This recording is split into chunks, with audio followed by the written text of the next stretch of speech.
a couple years now since your feature debut with Pig. What a leap to take here with A Quiet Place Day One. I want to ask first to start off here, taking over the reins from John Krasinski, who has a story credit, produced the film as well. Is it easier to jump into a world that's already been established, or does that put more pressure on you to continue what was originally started?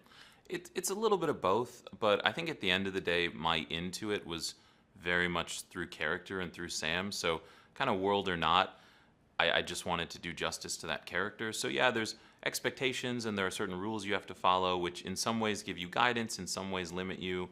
But I think it was kind of an even split, and mostly it was just, hey, anytime you have a character that you want to explore, you have to think about what world they live in. In this case, I just had a little more already established that I had to play with. So it was fun in some ways, challenging in others, but I loved it.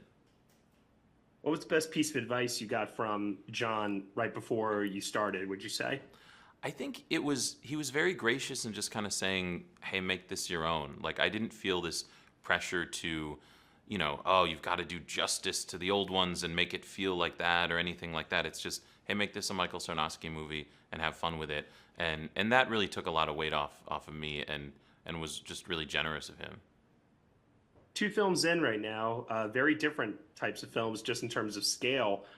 What would you say is a Michael Sarnowski film right now? I don't. It's far too early to say. Certainly, they seem to have a lot of animals in them.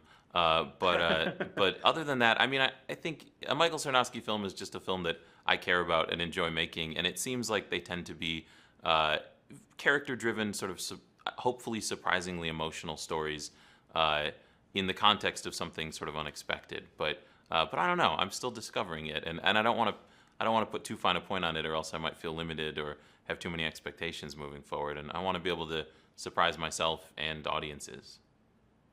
I'm sure a lot of people will ask you about the challenges of displaying like this large scale action in this movie, and the tense thrills and such. But I want to know the challenges of getting a cat to do exactly what you want on camera. Yeah, I mean, you just kind of have to know that you're not going to. You just have to know that the cat's going to sort of do what it wants to do. We had incredible animal trainers, but at the end of the day, you're kind of just pointing a camera at it and waiting to see if it's going to do the thing that you're hoping for. And then sometimes you roll with it and say, okay, this maybe we're expecting too much, but I don't know, 99% of the time, Schnitzel and Nico, who played Frodo, nailed it. So, I mean, I think it's surrounding yourself with very talented animal trainers, acting cats, and also just having the patience and time to get what you need out of them. But no, it was definitely a struggle, but also one of the most fun aspects of making the movie. I mean, it's really fun to have a cat on set every day, and the cast and crew all seem to really enjoy it. And I don't know, it was great. Yeah, no, absolutely. Um, Alex Wolff is a crossover here from Pig, now an actor you've worked with on both of your films. Can you just tell me a little bit about what it is that he brings to specifically A Quiet Place Day One that you were looking for in that character? So I've never written a role for an actor.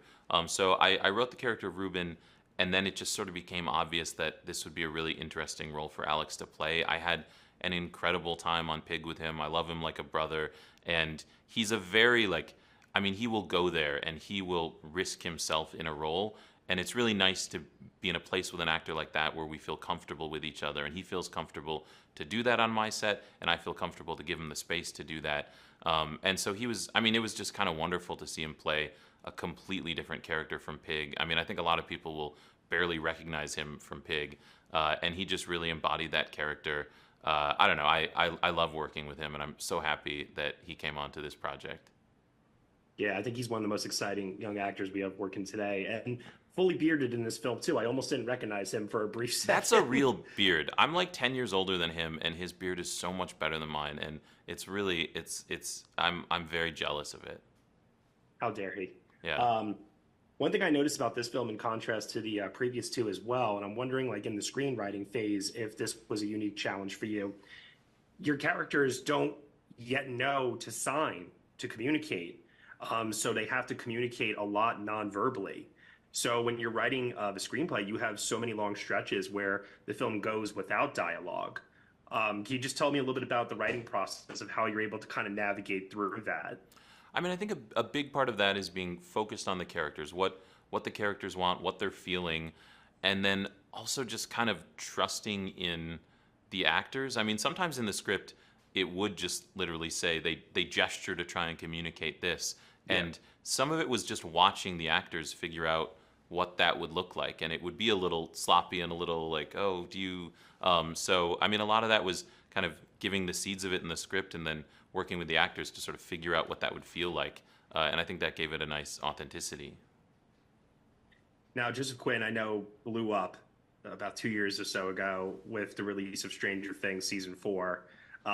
Was that how you were introduced to him, or was there something else that he had worked on that you saw him in? How did that come to be? I like a lot of people. I was introduced to him through Stranger Things, and yeah, he was incredible in that, and such like a fan favorite character, which I think is sometimes a little nerve wracking. Like, okay, he's really known for this role.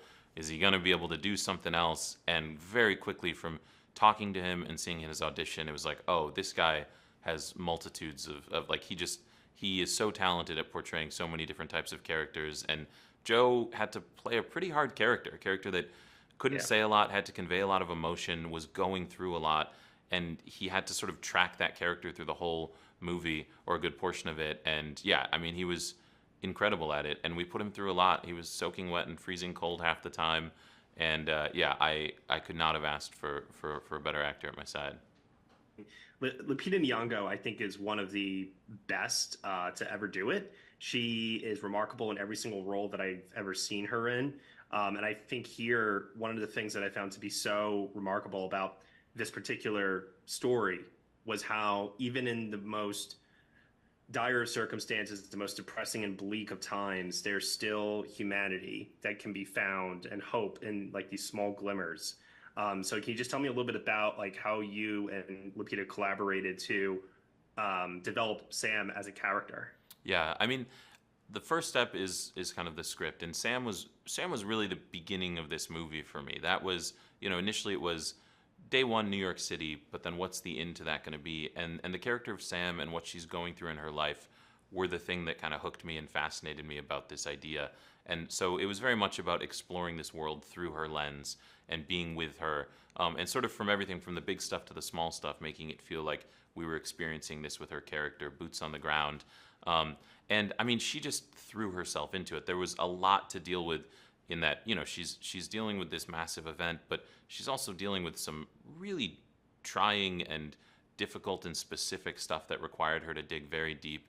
And she really did. And she put a lot of thought and a lot of effort into it and was so focused. And she approaches her characters so like intelligently and just deeply. And I think it really comes across because she's doing a lot in this movie, and it feels so natural, and her character feels so real and realized. Yeah, I was blown away by what she did. And my final question, an easy one, as a fellow New Yorker here, what is a slice of pizza that you would go through the end of the world for in order to eat? I mean, I really like Patsy's Pizza. Up in East Harlem, Patsy's is pretty incredible. It's one of the older pizza joints in the city, and it's pretty special, but it's hard to find a bad slice in New York. There's great pizza Totally here. agree. Yeah, the best pizza in the country by far, maybe the world even. Yeah. I would argue.